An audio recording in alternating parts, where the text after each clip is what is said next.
خدا باپ کے زندہ اور جلال کلام میں سے زندگی برا کلام، یوحنا کی انجیل اس کا 14 باب 1 سے 14 آیت مبارکہ تک۔ تمہارا دل نہ گھبرائے، تم خدا پر ایمان رکھتے ہو، مجھ پر بھی ایمان رکھو۔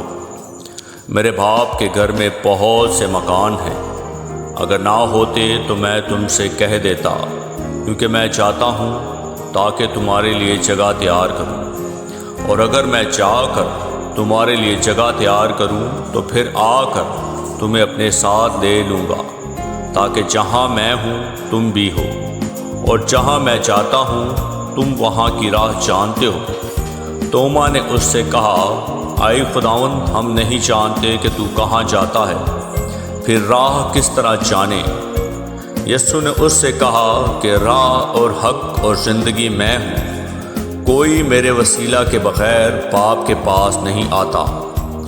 اگر تم نے مجھے جانا ہوتا تو میرے باپ کو بھی جانتے، اب اسے جانتے ہو اور دیکھ لیا ہے۔ فلپس نے اس سے کہا، اے خداوند، باپ کو ہمیں دکھا، یہی ہمیں کافی ہے۔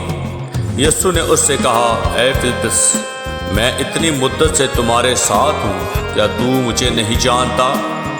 جس نے مجھے دیکھا اس نے باپ کو دیکھا۔ تو کیوں کر کہتا ہے کہ باپ کو ہمیں دکھا؟ کیا تو یقین نہیں کرتا کہ میں باپ میں ہوں اور باپ مجھ میں ہے؟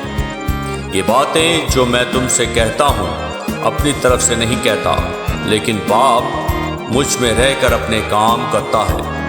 میرا یقین کرو کہ میں باپ میں ہوں اور باپ مجھ میں، نہیں تو میرے کاموں ہی کے سبب سے میرا یقین کرو۔ میں تم سے سچ کہتا ہوں کہ جو مجھ پر ایمان رکھتا ہے، یہ کام جو میں کرتا ہوں وہ بھی کرے گا، بلکہ ان سے بھی بڑے کام کرے گا، کیونکہ میں باپ کے پاس جاتا ہوں، اور جو کچھ تم میرے نام سے چاہو گے میں وہی کروں گا، تاکہ باپ بیٹے میں جلال پائے۔ اگر میرے نام سے مجھ سے کچھ چاہو گے تو میں وہی کروں گا۔ آمین۔